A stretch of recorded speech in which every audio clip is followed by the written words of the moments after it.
tarde. O programa Gente que Fala está começando pela rádio Trianon AM 740 de São Paulo, pela rádio Universal AM 810 de Santos e também pelas redes sociais.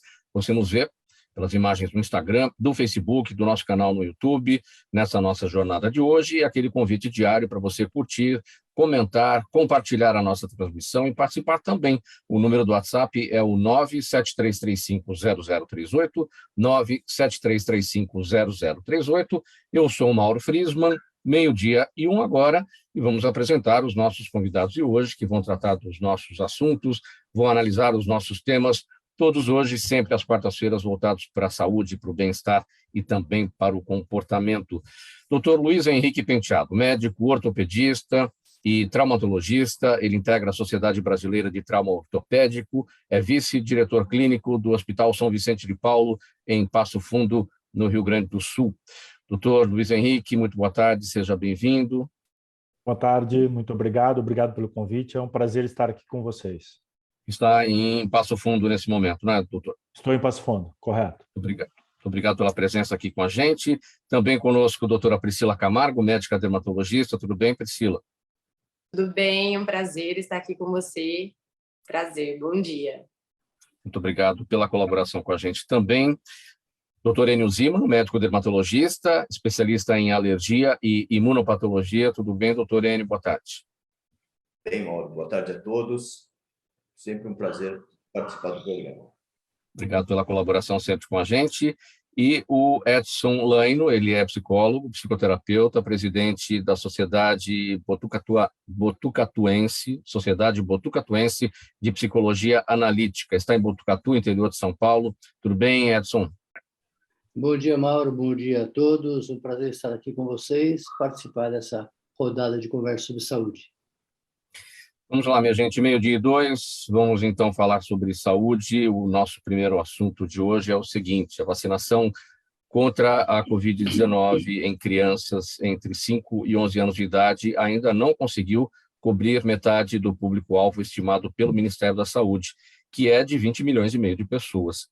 A campanha começou em janeiro e até agora os dados do Ministério da Saúde mostram que 9,7 milhões crianças nessa faixa etária foram vacinadas. Para a Sociedade Brasileira de Pediatria, o principal motivo é a divulgação de notícias falsas sobre as vacinas. Ao mesmo tempo, a Fiocruz chama a atenção para o aumento de 300% nas internações por síndrome respiratória aguda grave entre crianças de 5 a 11 anos de idade, sendo o coronavírus um dos responsáveis por esse fenômeno. Doutor Enio Zima, eu começo com o senhor a respeito deste assunto. Sua avaliação sobre esse cenário. A vacinação não cobriu até agora, desde janeiro, né, desde o início, nem a metade do público-alvo estimado pelo Ministério da Saúde. Primeiramente, Mauro, nós temos dois problemas bem ligados. Um deles é a veiculação de notícias falsas. E outro deles, e tão importante quanto, é que ninguém sabe quais são as falsas e quais são as verdadeiras. Realmente é uma vacina nova, que está começando agora, tem uma porção de prós, mas tem alguns contras também. E realmente tem muita gente com medo. Logicamente, a gente sabe, pela experiência com vacinas, que a melhor solução é realmente vacinar. Mas como esse vírus tem uma menor incidência nas crianças e uma menor gravidade nas crianças, existe aquela ideia que, na minha opinião, não é muito razoável, de que talvez seja melhor esperar para ver o que vai acontecer com as crianças que tomaram a vacina. E nessa, muita criança pode se contaminar, e nós temos visto casos graves em crianças, sim. Então, não convém correr o risco. Mas, realmente, um monte de notícias duvidosas e a politização da coisa atrapalhou bastante. E esse dado aqui, doutor Enio, da Fiocruz, um aumento de 300% nas internações por síndrome respiratória aguda grave nessas crianças, nessa faixa de 5 a 11, e o coronavírus um dos responsáveis por esse fenômeno. Afinal de contas, estamos agora no outono, nesse momento também outras doenças respiratórias se somam a tudo o que já tem, os ambientes ficam menos ventilados, as pessoas se fecham. Eu diria que era esperado, porque as crianças ficaram em casa sem contato com a escola por muito tempo, e o sistema imunológico começa a relaxar, começa a baixar a defesa um pouquinho. Quando as crianças voltaram para a escola, começou a haver uma circulação de vírus e realmente seria esperado que esses vírus atingissem as crianças, os pais, estava todo mundo, de uma certa forma, escondido dos vírus. De repente, começou a circular, era esperado uma subida mesmo, e casos mais graves, porque o sistema imunológico estava com a defesa baixa, e justifica começar a vacina contra a influenza, a vacina contra os reforços de vacina contra o coronavírus para os adultos e para as crianças, porque assim como a criança é considerada um vetor para o adulto é um reservatório para as crianças também. Então, é necessário realmente atenção, continuar tomando os cuidados. O pessoal está relaxando com máscara, com exposição, mas tem que ter um cuidado com a higiene também. Quem tiver com febre, quem tiver com sintomas, tem que realmente ficar afastado, não pode relaxar ainda não. Doutor Luiz Henrique, seu olhar, sua observação sobre esse cenário, o Brasil ainda não vacinou nem a metade das crianças contra a Covid, crianças de 5 a 11 anos de idade. Acho que eu reforço muito o que o doutor Enio acabou de apresentar. Eu acho que nós estamos no convívio ainda de muitas informações que não estão conectadas. E, infelizmente, existe tanto alterações de conceito, existem alterações com relação à credibilidade, existem receio dos pais de fazer as vacinas nos filhos, existem vários fatores, várias variantes que estão acometendo aí esse tipo de dificuldade. Então, acho que a importância existe, quem trabalha dentro de uma instituição hospitalar sabe o que o vírus já cometeu de problemas, sabe quais são os seus riscos, mas eu acredito que isso possa ser sanado, isso possa reverter em breve. Eu acredito que isso tem que ser resolvido, né? De uma maneira, a reposição das vacinas, a apresentação delas, isso vai ser sanado e recuperado em curto período de tempo, espero. Mas acho que é importante que as crianças estejam protegidas, que elas protegidas não façam essas contaminações também para os mais velhos, os avós, e que isso seja uma forma de que a gente possa, assim, eliminar esse vírus de modo geral, né? De amplidade maior, né? Doutora Priscila Camargo, sua observação também sobre esse nosso tema? Eu concordo com eles. Eu acho que as crianças, nesse momento, elas precisam ter um pouquinho maior de cuidado, porque elas não foram vacinadas ainda. Então, eu acho que, neste momento, precisa ter um pouco de cautela também em relação a tudo isso. Eu tenho um filho pequeno, de 3 anos, ele vai à escola, e lá elas já liberaram um pouco a flexibilização mesmo do uso de máscaras. Eu concordo, eu acho que esse é o momento, mas a gente tem que ter cuidado e sempre deixar em casa os nossos filhos no primeiro sinal e sintomas, porque eles não estão vacinados, né? Eles não estão imunizados, eles acabam ficando mais propensos mesmo a pegar o vírus, enfim, é sobre isso. Edson Laino, sua avaliação. Eu olho mais pelo lado do comportamento das pessoas, né? E acredito que nesses 2 últimos anos, no nosso país, além das fake news, né, como são chamadas, essas notícias contraditórias, e como disseram há pouco, não sabemos qual é a notícia correta, qual é a falsa, né? E as pessoas aqui no nosso país politizaram não só a vacina, mas a doença. E, infelizmente, nós temos hoje uma nova categoria na sociedade, que é o sommelier vacinal. Né? O que é o sommelier vacinal? Eu acompanho muito proximamente, né, pessoas em postos de saúde, e as pessoas chegam lá, qual é a vacina que tem hoje? Ah, essa eu não quero. Né?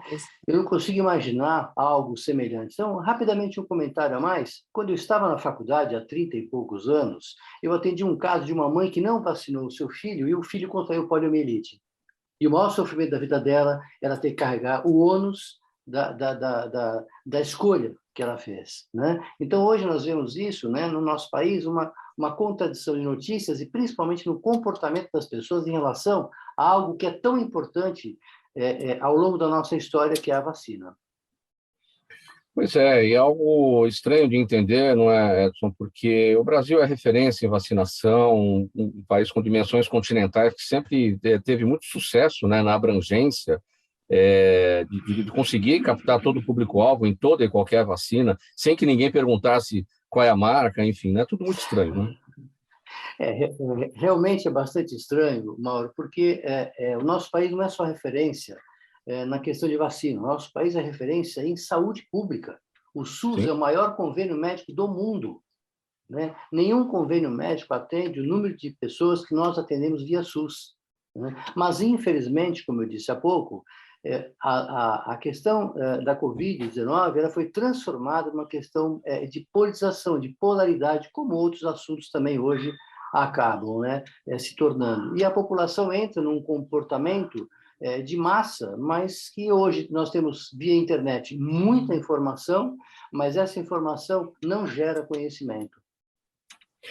Muito bem, 12h11, antes da gente passar aqui para o próximo tema, então vamos encorajar a vacina nesse público-alvo de 5 a 11 anos de idade. Como a gente destacou aqui, o Brasil ainda não conseguiu cobrir nem a metade dessa população, dados do Ministério da Saúde, 20 milhões e meio de pessoas, e até aqui 9 milhões e 700 mil crianças nessa faixa foram vacinadas. É importante. Não se pode ter medo da vacina, tem que se ter medo da Covid-19. 12h12, vamos aqui ao nosso próximo assunto. Os acidentes de trânsito são a principal causa de politraumatismos na população brasileira. Eles incluem lesões cerebrais e na coluna, hemorragias, amputações, queimaduras, cegueira, perda auditiva e fraturas ósseas. Pela gravidade dos casos, o atendimento profissional tem que começar no local do acidente e envolve uma série de cuidados para que as lesões não se agravem a caminho do hospital.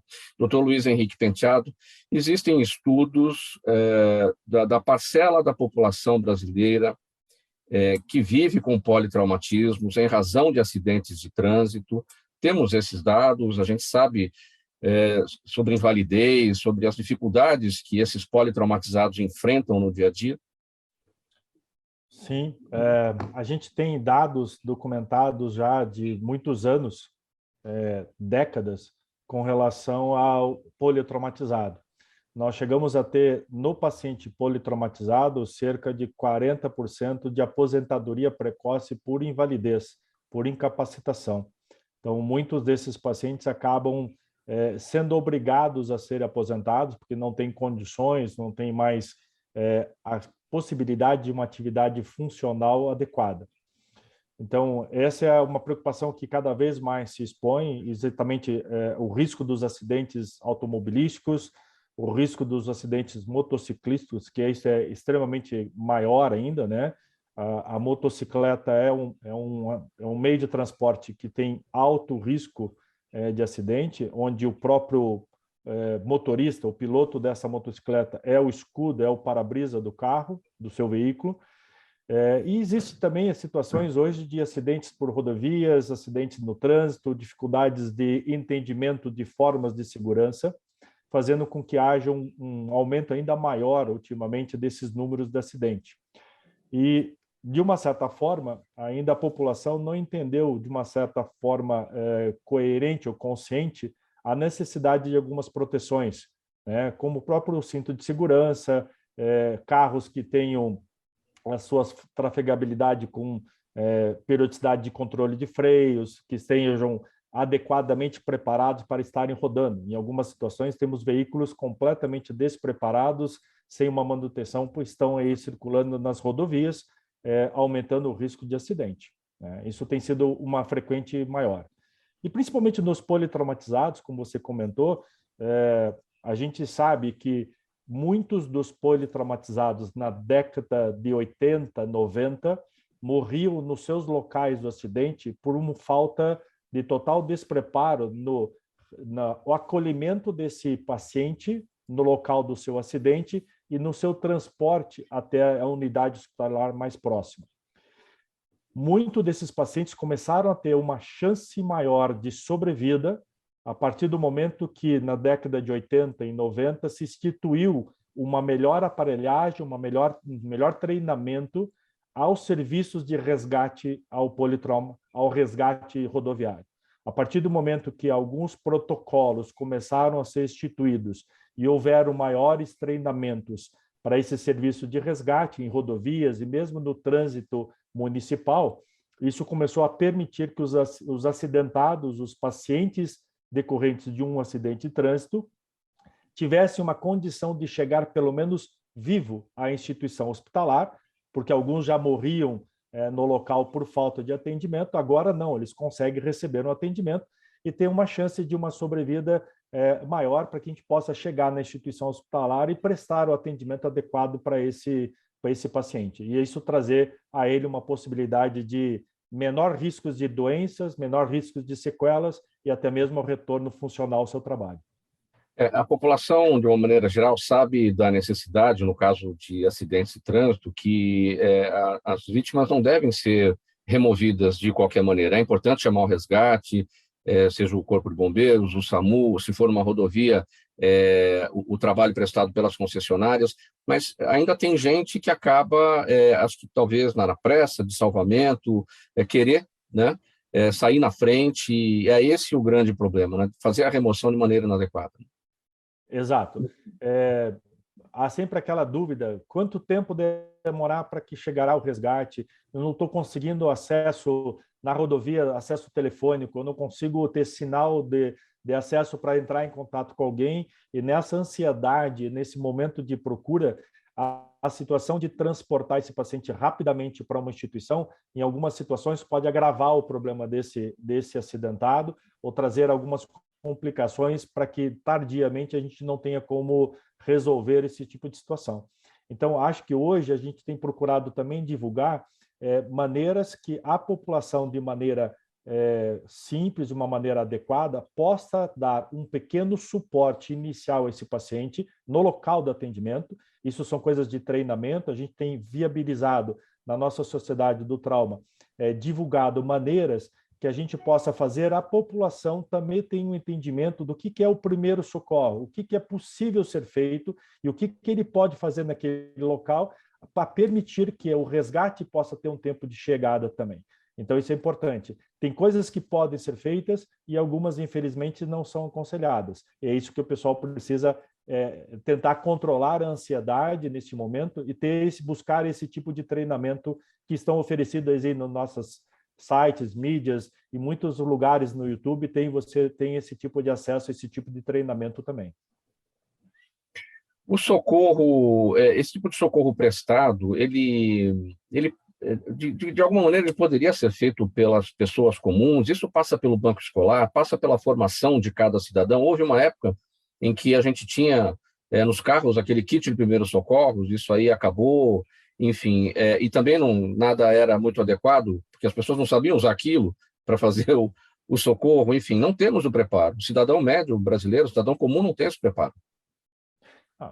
Eu concordo que é difícil que a gente queira que o cidadão comum que está lá no seu transporte tentando trabalhar, ele tenha um entendimento do que é amparar ou estabilizar uma fratura exposta de perna.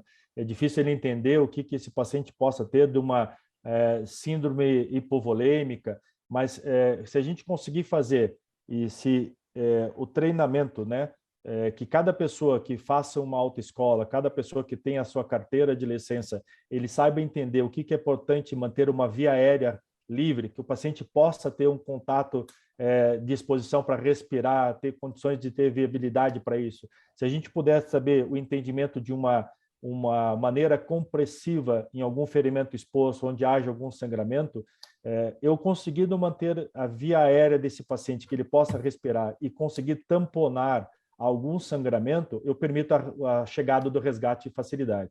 Isso pode ser demonstrado na autoescola.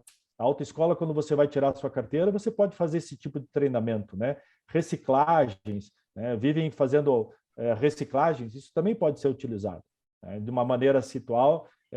Existem muitos motoristas profissionais que existem vários tipos de treinamento, como conduzir as suas cargas perigosas, como transportar cargas perigosas.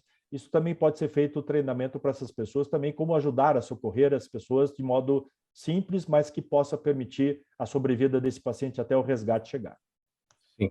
Edson Laino, vamos falar um pouquinho sobre o viés psicológico desse nosso tema aqui, o politraumatismo. Como é que é o dia a dia psicológico dessas pessoas politraumatizadas que acabaram adquirindo alguma forma de... fugiu o termo agora aqui, de invalidez, né? por conta disso tudo? Como é que é o dia a dia dessas pessoas? Seu microfone, Edson, está fechado.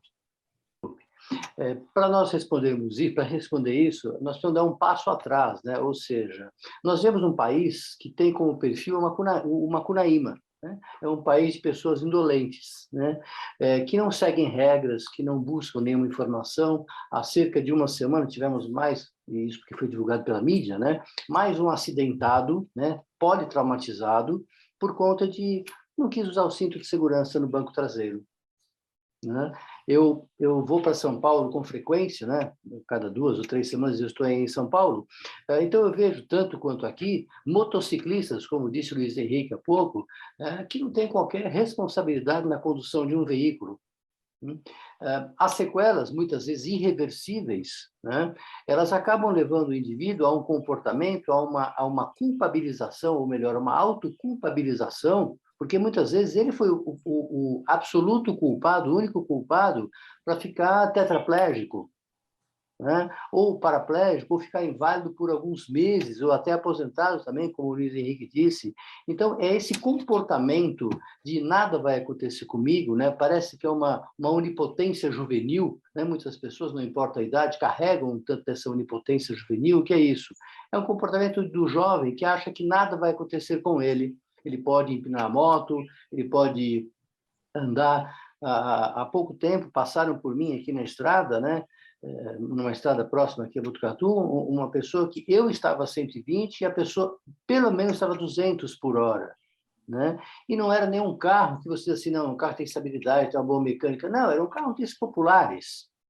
Né? Então, essa indulgência das pessoas acaba levando isso a uma sobrecarga, muitas vezes, de uma UTI. Né? Eu fiz um trabalho aqui na UTI central do Hospital da Unesp e acompanhei alguns casos, e muitos deles não precisavam estar lá.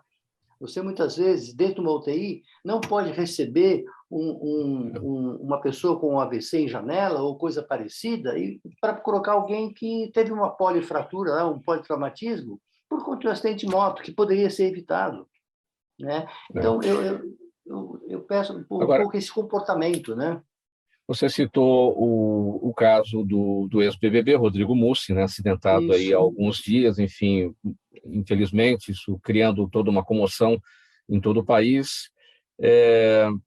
Quais são os efeitos pedagógicos quando acontece uma situação como essa? Isso acontece, infelizmente, todos os dias, a todo momento, em cada esquina do Brasil. Mas trata-se de uma pessoa conhecida, ficou famosa em razão do programa e gera essa comoção. O efeito pedagógico disso? O efeito pedagógico disso é que cada um de nós possa repensar a nossa atitude. Né? Esse efeito pedagógico poderia e deveria ser utilizado pelas nossas autoridades que não levam isso em consideração. E você faz uma reciclagem, como disse o Luiz Henrique, você te mostra um monte de placa de trânsito para você identificar o que é cada coisa. Né? Nós tivemos, no final da década de 90, os tais kits de primeiros socorros, mas ninguém te informa, dentro da formação para tirar uma CNH, como utilizar, né, uma atadura de gás para estancar um sangramento. Então, nós tivemos uma melhora no resgate das pessoas, né, quando foi implantado no nosso país e todo o treinamento no SAMU. Isso é importante, claro que é importante, mas a população precisa ser melhor instruída.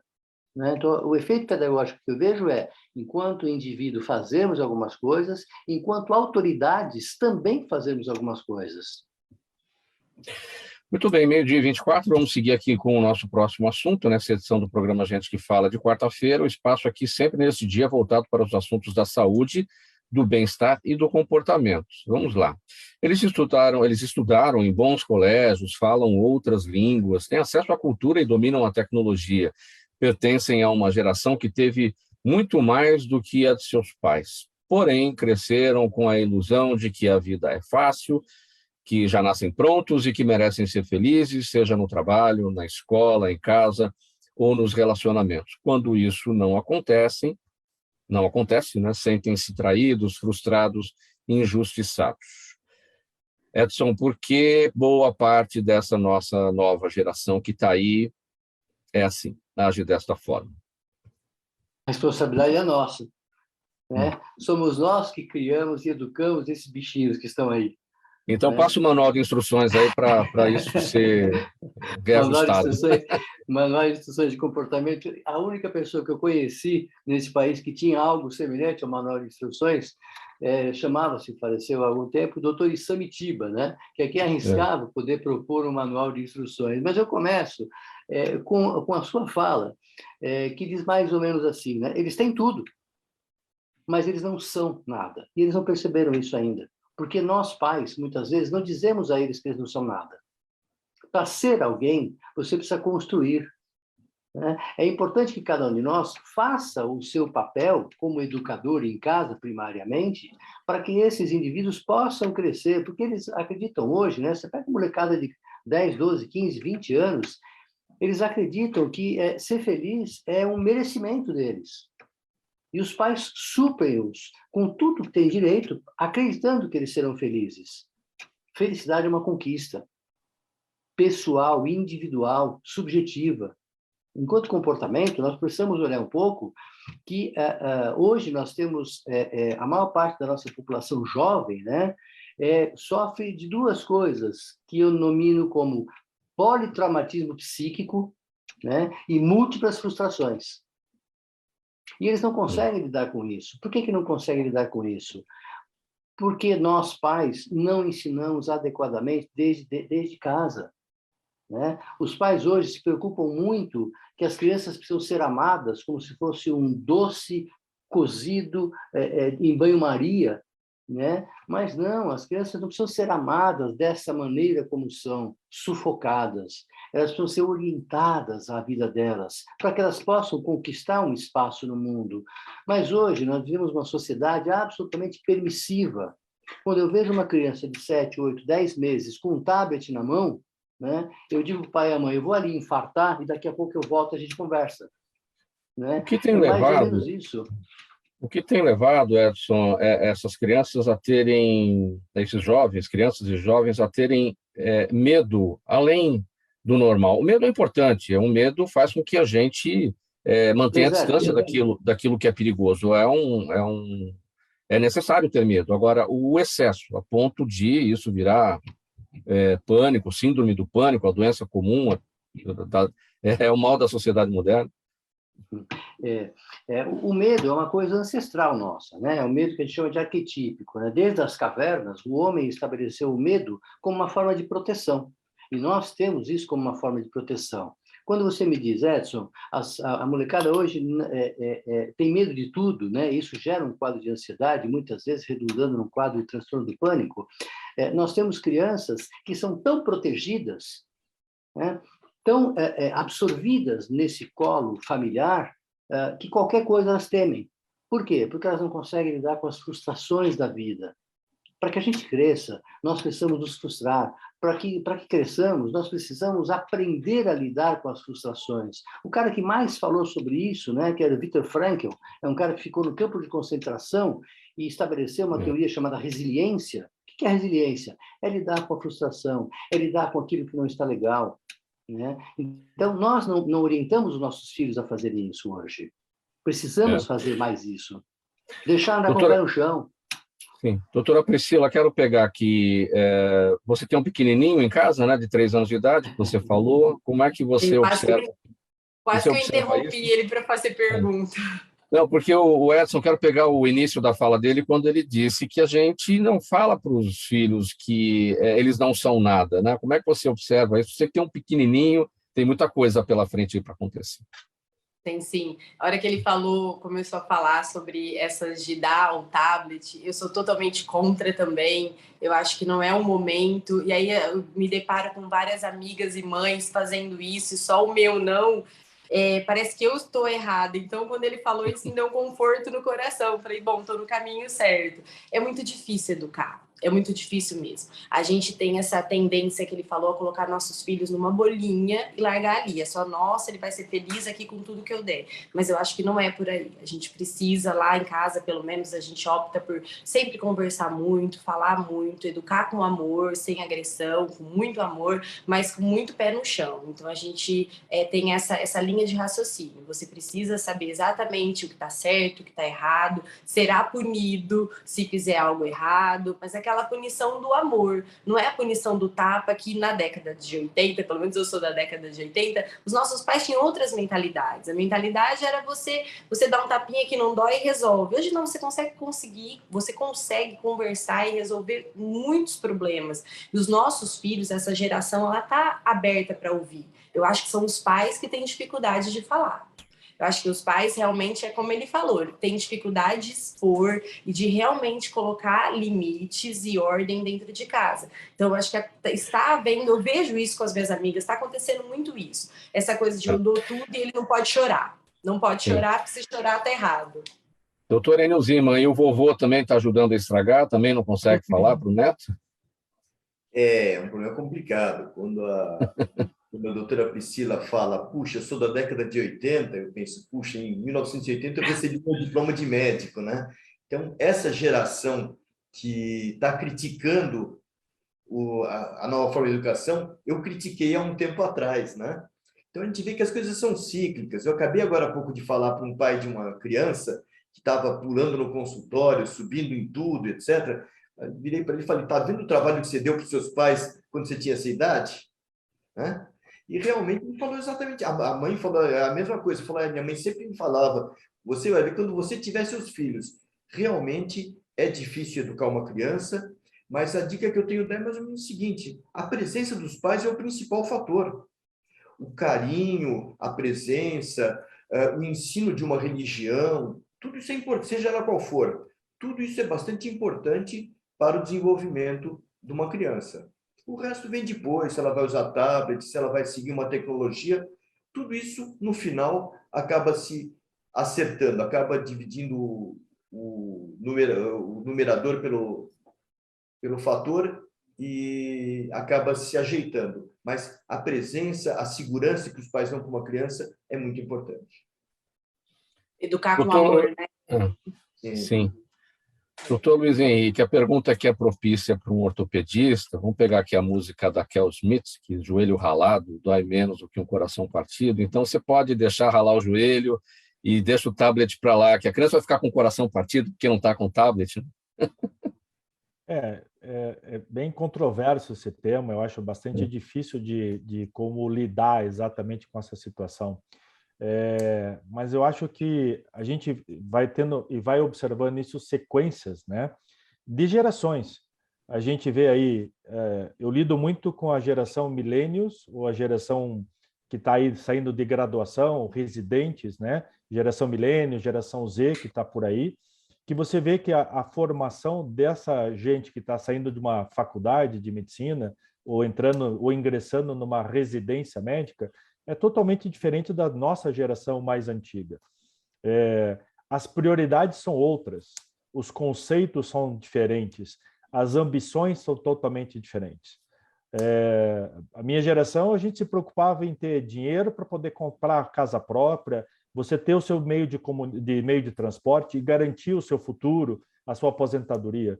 Hoje você vê novas gerações que não se preocupam com casa própria. Ele quer pagar o aluguel de uma casa que seja confortável e é o suficiente para ele. Ele não se preocupa em ter uma renda que possa lhe dar um conforto no futuro. Ele quer viver o dia de hoje. Amanhã eu vou pensar. Eu trabalho para essa semana. E amanhã eu vou pensar o que eu vou trabalhar, o que eu preciso fazer para a semana seguinte. E aí você vai vendo que as gerações vão se mantendo dessa forma.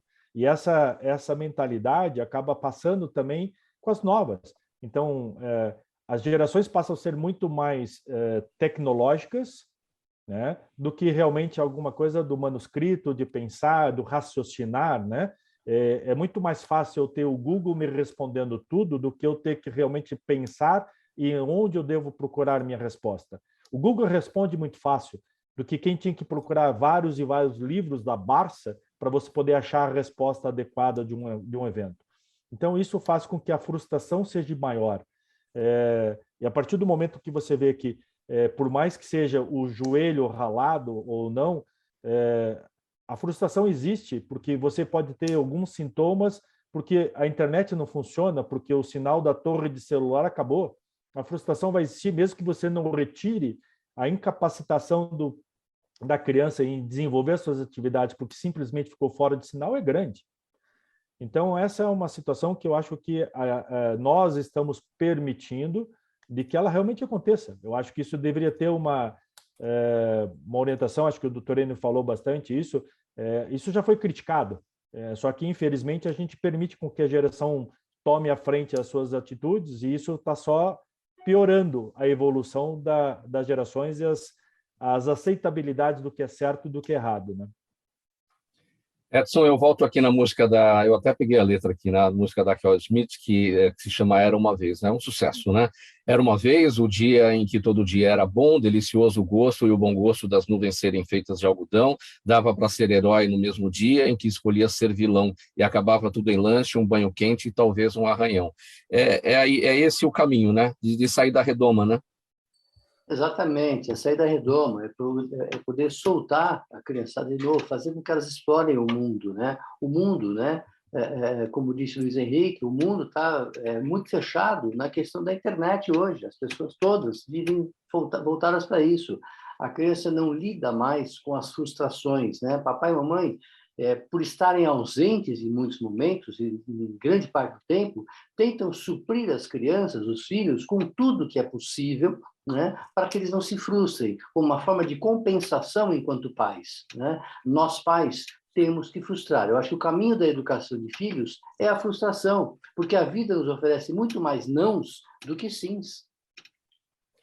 Faltando 23 minutos para 1 da tarde, uma pausa rapidinha nessa edição do programa Gente que Fala, um intervalo, a mensagem do nosso apoiador e a gente volta em seguida com os nossos temas. Até já.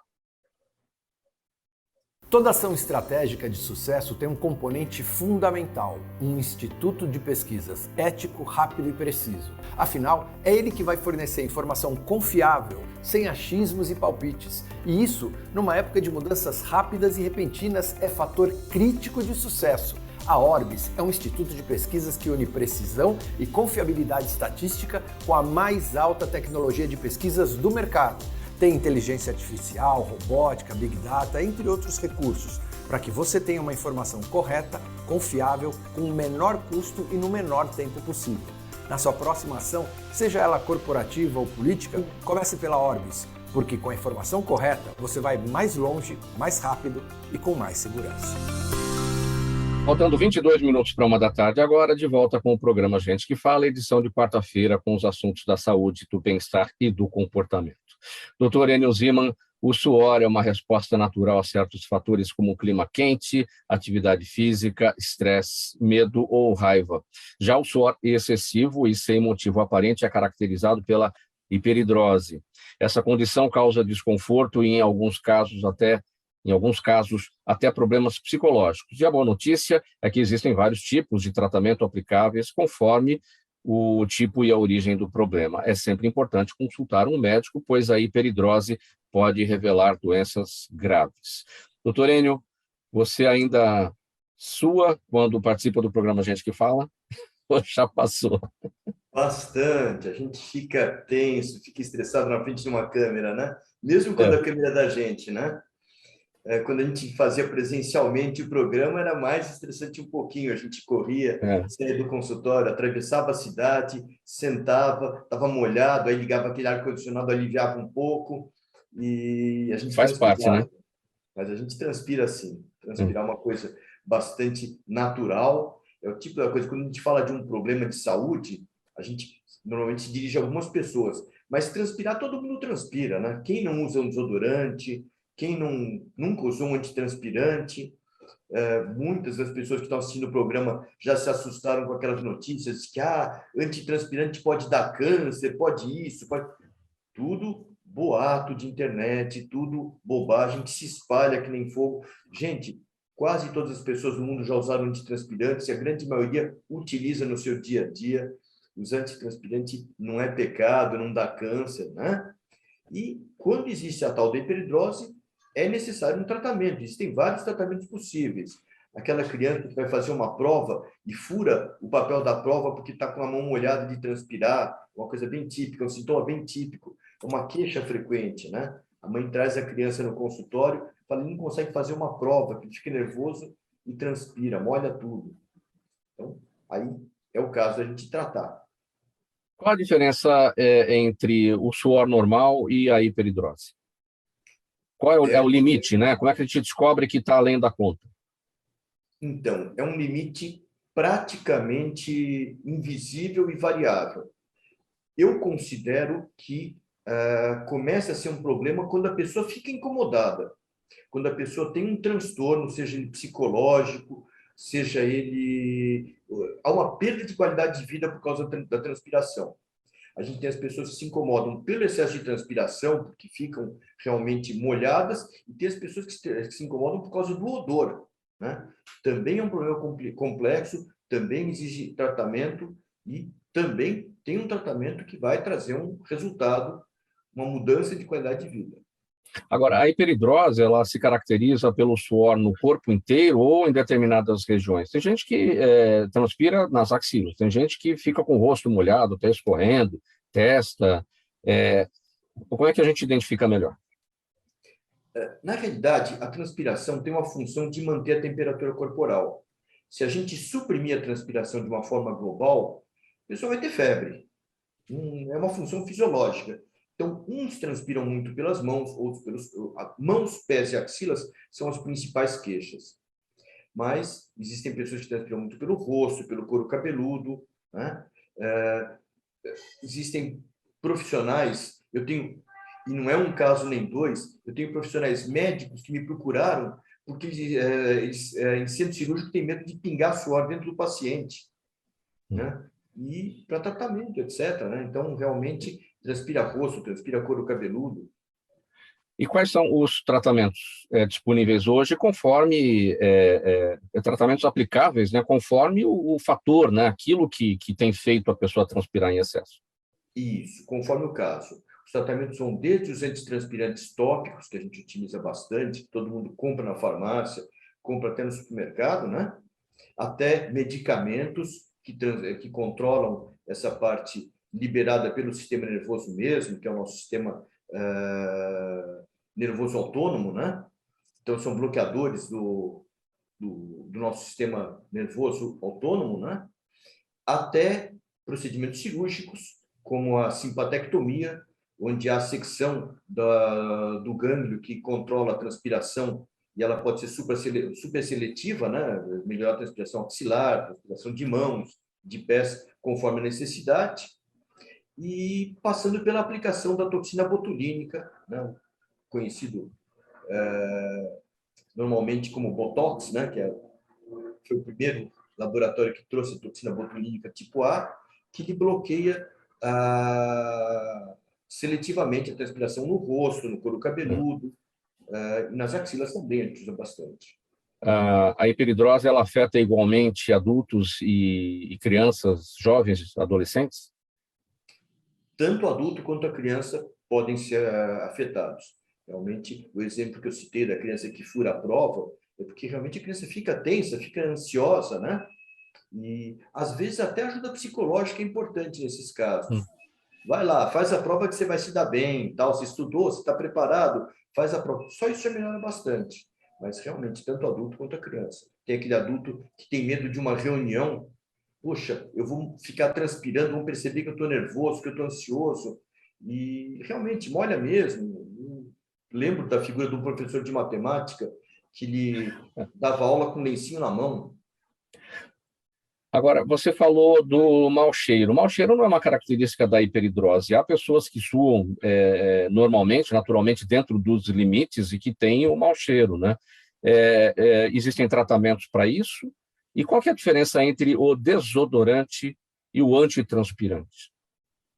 Bom, na realidade, o mau odor pode ser chamado de bromidrose e tal, mas também geralmente se associa à hiperidrose, é frequente se associar, mas existem pessoas que têm odor sem excesso mesmo, isso é real. A diferença é que o desodorante, ele normalmente tem um bactericida, que diminui a proliferação de bactérias e fungos, diminuindo a produção de odor mesmo, a degradação da secreção das glândulas, né? Das glândulas sudoríparas, que se dividem em équinas e apócrinas, né? Que aí as apócrinas seriam bastante implicadas nesse odor, nesse cheiro gorduroso, aquela coisa toda, né? Então, o desodorante age mais sobre essas bactérias, enquanto que o antitranspirante diminui a produção de suor. A gente vai chegar na questão psicológica também, já que você abordou, doutora Enio Zima. Antes eu quero passar para a doutora. Doutora, o que chega no seu consultório a respeito desse tema? Olha, aqui a gente tem 40%, ele até falou do rosto, do corpo, mas 40% dos meus pacientes que têm hiperidrose estão na região axilar. Aí as outras porcentagens se dividem entre mãos e pés. Tem muitos pacientes que não conseguem ficar com uma sandália, então ela tem dificuldade para andar. Homens também que fala que escorrega no tênis, que tem que pôr aquelas plaquinhas para poder não escorregar. Então, assim, é muito complicado. Não é só em relação ao estresse, ao nervoso. Tem pessoas que têm isso naturalmente, só de mudar de temperatura, sair do ambiente que está mais sol e vir para o ambiente que está mais quente ou vice-versa, só isso já gera uma emoção que ela já começa a transpirar. A minha paciente, ela fala, eu lembro muito dela falando isso, eu não estou nervosa e olha como está minha mão. Tipo, eu estou no momento de calmaria e olha como está minha mão e a mão pingando. Então, lógico, situações de estresse agravam a sudorese, a hiperidrose, enfim. Mas tem pacientes que têm isso com naturalidade. 40% a 50% das minhas pacientes aqui da clínica são sudorese axilar. E o restante são mãos e eu trato aqui com a toxina botulínica. Edson Lain, não dá para trocar a hiperidrose pelo chamado frio na barriga? Tem gente que não tem problema com o suor excessivo, mas dá aquele frio na barriga quando vai se submeter a alguma situação diferente, né? Claro que a gente não tem frio na barriga, é uma maneira de dizer, mas é aquela sensação do medo, né? Essa sensação, ela em geral é uma sensação positiva, né? Porque é uma sensação, é um quadro de ansiedade, mas uma ansiedade, digamos, leve, né? Que é a ansiedade que nós temos no dia a dia, nós temos um encontro diferente. O Enio disse há pouco, né, sobre participar do programa de rádio, que sempre gera alguma ansiedade, é esse friozinho na barriga. Passa a ser patológico, nós chamamos de doenças psicossomáticas, quando esse quadro de hiperidrose está associado a um quadro de ansiedade geral, que é o transtorno do pânico. Aí nós precisamos de uma associação, às vezes de 3 especialistas, né? O psicólogo trabalhando os componentes emocionais, o psiquiatra entrando com medicamentos específicos para combater essa ansiedade e a depressão que pode ser oriunda dela, e o dermatologista para poder cuidar dessa outra parte mais efetiva, que o Enio explorou também. Então, existe uma ansiedade que não é patológica, ela é normal, né? Todo mundo que está participando aqui hoje teve algum tipo de ansiedade pela manhã antes de entrar no ar, né? Quando a Zenilda falou, faltam 10 minutos, vamos entrar no ar e tal, todo mundo teve um pouco de ansiedade, né? E essa ansiedade é positiva, é a ansiedade do dia a dia. Ela, fora de controle, passa a ser patológica e passa a ser uma doença psicossomática quando você associa outros sintomas, como é o caso da hiperidrose. Muito bem, 12 minutos para 1h da tarde agora, a gente vai falar sobre um outro tema, doutora Priscila Camargo. Olha, com a máxima de que o corpo é o novo rosto, a Priscila Camargo, dermatologista, a doutora que está aqui com a gente, chama atenção para o fato de que grande parte dos procedimentos que antes eram voltados para a estética facial, ou seja, grande parte disso passou a ser procurada para diversas partes do corpo. Exemplos disso são o esvaziamento de gordura, que agora é feito na região dos braços, e os bioestimuladores de colágeno, que agora são usados nas mais diversas regiões do corpo. O que a gente tem para aprender a respeito disso, de que o corpo é o novo rosto? Priscila. Vou falar um pouquinho sobre isso. Então, na época da pandemia, até um pouco antes da pandemia, as mulheres se preocupavam única e exclusivamente nas clínicas dermatológicas com o rosto. Salvo raríssimas exceções, uma ou outra vinha em busca de tratamentos corporais, mas a grande maioria era focada no rosto. Então, a grande preocupação era em deixar o rosto mais belo, mais angulado. Ainda existe essa preocupação. Mas conforme foi passando a pandemia, eu quero dizer, foi flexibilizando, a gente foi se mostrando mais, voltando a viver, e eu acho que até o fato de ter ficado um pouco enclausurados, todos muito detidos, houve essa mudança no pensamento. Antes cuidava do rosto, porque o corpo estava sempre malhando, estava sempre em constante atividade, então não tinha tanta essa preocupação. Aí veio a pandemia. Aí a pandemia prendeu todo mundo dentro de casa, uns alteraram o peso, outros não. O nosso rosto continuou em evidência porque, igual nós estamos fazendo essa reunião, muitas outras pessoas continuaram fazendo seus trabalhos em home office, etc. Então, o rosto continuou em evidência, continuou sendo tratado e já vinha sendo cuidado. E o corpo foi deixado de lado. E foi deixado de lado porque fecharam as academias, foi deixado de lado porque não podia mais ir fazer uma atividade física ao ar livre, lembra do nosso lockdown, foi tudo fechado, enfim, o corpo foi deixado de lado. E agora, em novembro do ano passado, ele voltou numa dimensão que aumentou em 70% a busca pelo corpo nas clínicas dermatológicas. 70% confirmado. Porque hoje você fica com uma blusinha mais à mostra e você pode sair à rua. Você começa a frequentar de volta as suas festas, volta para o meio social presencial. E aí você enxerga que, em algum momento eu me perdi lá atrás, que eu fiquei tão focada só no meu rosto, só no que eu conseguia mostrar, e agora eu me perdi. Então, buscou-se, está sendo muito intenso a busca pelo corpo.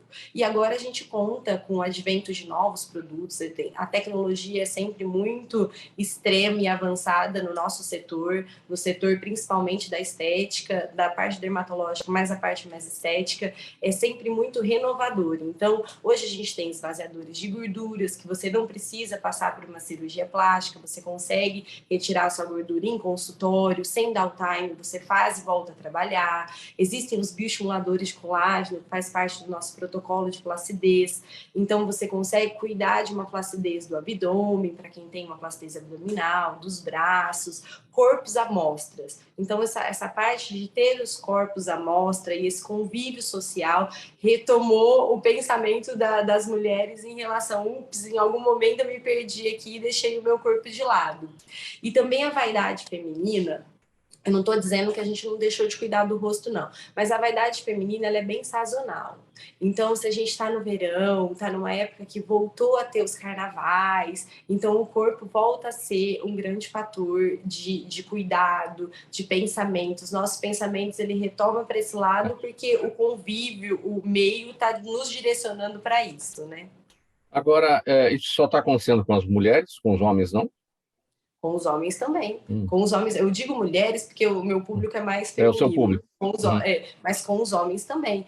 Da mesma maneira, eu sempre preciso lembrar de falar isso, da mesma maneira que aumentou a porcentagem em busca do corpo pelas mulheres, aumentou pelos homens. Eles também, nesse momento de pandemia, ficaram em reunião só com a face à mostra. E parou de se sair, né? Você não tinha mais convívio social. Então, e principalmente, que eu acho que foi um fator agravante que a gente discute muito em congresso, é que houve essa perda das academias. Ficou muito tempo fechado, a gente ficou mais em casa, o consumo de bebida alcoólica aumentou, então junto com a bebida alcoólica vinha sempre as comidas gordurosas, então houve ganho de peso na pandemia de grande parte da população. Em algum momento você se perdeu aí dentro da sua casa, ficando muito presa, porque gera uma ansiedade, a ansiedade te leva a comer mais, então houve-se esses momentos de perda do ritmo, perda da disciplina, né, que a gente tem nas academias. Aconteceu muito isso, você pode dizer, você mesmo deve ter amigos que se perderam em algum momento, ou você próprio, né, a gente se perde. Agora, você destacou, né, durante esse período, o rosto ficou mais à mostra, porque a gente passou a trabalhar aqui com a videoconferência, muita gente foi para o home office desta forma, mas, de qualquer maneira, também tem a questão da máscara. Muitos esconderam o rosto com as máscaras, foram para o trabalho assim, desta forma, durante 2 anos, né? E agora que as máscaras saíram, quais são as preocupações com o rosto? Então, mas para você ver, mesmo com o uso das máscaras, o que aconteceu foi que as pessoas começaram a esconder uma parte e aparecer outra. Então, no comecinho da pandemia, quando a gente pôde voltar a trabalhar, as pessoas começaram a cuidar mais da área dos olhos. Isso foi, por isso que eu estou dizendo que a beleza ela é muito sazonal. As pessoas começaram a cuidar mais da área dos olhos. Aí, conforme elas foram ficando mais em casa ou fazendo esse trabalho de videoconferência, voltou-se para o terço médio, para a região de papada. Nossa, aumentou muito ano passado a busca por tratamento de papada. E agora o convívio social que voltou. Então, em relação a essa beleza sazonal e o fato de terem ficado muito enclausuradas, comendo besteira, se alimentando de maneira errônea, aí houve esse esquecimento temporário do corpo. Não é um esquecimento de propósito, não. Eu acho que foi um esquecimento que o meio propiciou para esse tipo de acontecimento mesmo. Tomara que todo esse movimento agora, né, que você desenhou bem aqui para a gente, seja no sentido também da educação, né? que as pessoas possam olhar no retrovisor para ver aquilo que foi feito de forma errada e não repetir isso daqui para frente. Olha, sim, 5 minutos para uma, gente, eu tenho aqui as perguntas da nossa audiência, eu vou pedir bastante brevidade para vocês, para que a gente... tem uma para cada um, para que a gente consiga responder todo mundo. E Priscila, você está com a palavra, a Isabela Vogel está no Facebook, pergunta para que serve o ácido retinóico. Qualquer pessoa pode usar? Pergunta a Isabela. O ácido retinóico, ele é um ácido usado tanto para clarear a pele, como para quem tem cicatriz de acne. Não é qualquer pessoa que pode usar, e ele tem que ser usado com cautela sempre à noite, nunca de dia, jamais na exposição solar. Pergunta agora aqui do seu Jaime, do Jardim Bonfilholi. Obrigado, seu Jaime, aqui pela participação sempre. Doutor Enio, a alergia pode ter fator genético? Pergunta o seu Jaime. Normalmente, a propensão a ser alérgico é genética. Normalmente, o filho de alérgicos, ele é propenso a ser alérgico, mas ele vai depender das exposições aos diversos alergizantes, aos diversos alergenos que ele vai ter durante a vida. Por exemplo, se tiver propensão a ter alergia à picada de abelha, mas nunca levou uma picada, ele vai passar a vida sem saber que ele tem essa propensão. Mas, se ele, de repente, for trabalhar com mel, ele pode realmente se expor. Doutor Luiz Henrique, o Rafael Monteiro, no nosso canal no YouTube, pergunta: um traumatismo craniano grave causado por um acidente de carro, por exemplo, pode facilitar no futuro o surgimento de alguma doença cerebral? Na verdade, o traumatismo craniano já causa, no momento do acidente, uma lesão cerebral, né? Já vai promover uma lesão que pode ser definitiva. Acho pouco provável que essa lesão vai causar outra lesão de outra origem, mas o trauma é sequelar, é definitivo no momento do trauma já. Já acontece a lesão cerebral no momento do acidente. Edson, Juliana Rocha, no Instagram, pergunta em que medida o contato com a natureza pode ajudar no crescimento psicológico de uma criança. Não só o contato com a natureza, né, mas o contato com o mundo em geral, né? Essa proteção excessiva é que muitas vezes leva a quadros dificultosos no futuro, né? Inclusive no desenvolvimento. Mas o contato com a natureza, obviamente, que é sempre positivo para todos nós. As pessoas hoje estão muito enclausuradas e falando só em videoconferências. 2 minutos para uma, as despedidas de cada um. Edson está com a palavra, sua mensagem final, seus canais, Edson Leino.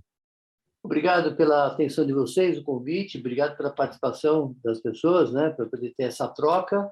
Os meus canais de comunicação, eu deixo sempre o meu e-mail, que é edson@laino.com.br, e espero poder ter correspondido à expectativa de vocês. Obrigado, Edson. Doutor Enio, suas despedidas, seus canais. Eu agradeço a participação no programa mais uma vez, foi muito bom. Eu deixo como canais o dermatoenio.com.br e também o Instagram Dermatoenio. Doutora Priscila Camargo, despedida e seus canais. Obrigada pelo convite, adorei a participação. Esses temas diversos são sempre muito agregadores, inclusive para mim. Então, foi muito bacana, eu te agradeço imensamente. Os nossos canais aqui é @Clínica Camargo. Obrigado, Priscila. Doutor Henrique, Luiz Henrique, seus canais, sua despedida. Primeiro, muito obrigado por estar aqui participando. Acho que o programa nessa formatação é excelente. A gente tem assuntos variados, isso pode ser debatido, isso traz muito esclarecimento ao leigo, ao paciente de modo geral, a população se torna bem mais esclarecida. Então, isso é extremamente, vocês estão de parabéns. Muito obrigado a presença, e meu acesso é otrauma.com.br, ali tem todas as nossas mídias do trauma ortopédico a nível nacional. Um abraço. Muito obrigado a todos, em nome de toda a equipe do programa Gente que Fala, a participação de vocês, hoje com os assuntos da saúde, do bem-estar e do comportamento, esse nosso espaço sempre às quartas-feiras. Tiveram com a gente o médico ortopedista, traumatologista, doutor Luiz Henrique Penteado, Hospital São Vicente de Paula, em Passo Fundo, Rio Grande do Sul, a médica dermatologista, a doutora Priscila Camargo, o médico dermatologista também, doutor Enio Ziman, especialista em alergia e imunopatologia, e o psicólogo, psicoterapeuta Edson Leino. Na mesa de som com a gente hoje, o Isaac Barros. Valeu, Isaac, aí pelas operações. Sérgio Souza, na gerência técnica da Rádio Trianon. Apresentação minha, Mauro Friesman. Pauta e redação do Pedro Schiavon. Zenilda Salvato, nossa diretora de produção. Jornalista Fausto Camunha, nosso diretor-geral. E você, ouvinte, você, espectador, a razão da nossa presença aqui todos os dias. Musical Trianon na sequência, até às 18h, depois tem o Radar Paulista com o Renato Albuquerque, e agora a repórter Débora Mendonça vem com as informações ao vivo do trânsito aqui na capital paulista. Obrigado, minha gente, um abraço a todos, tchau, até amanhã, 1h em ponto.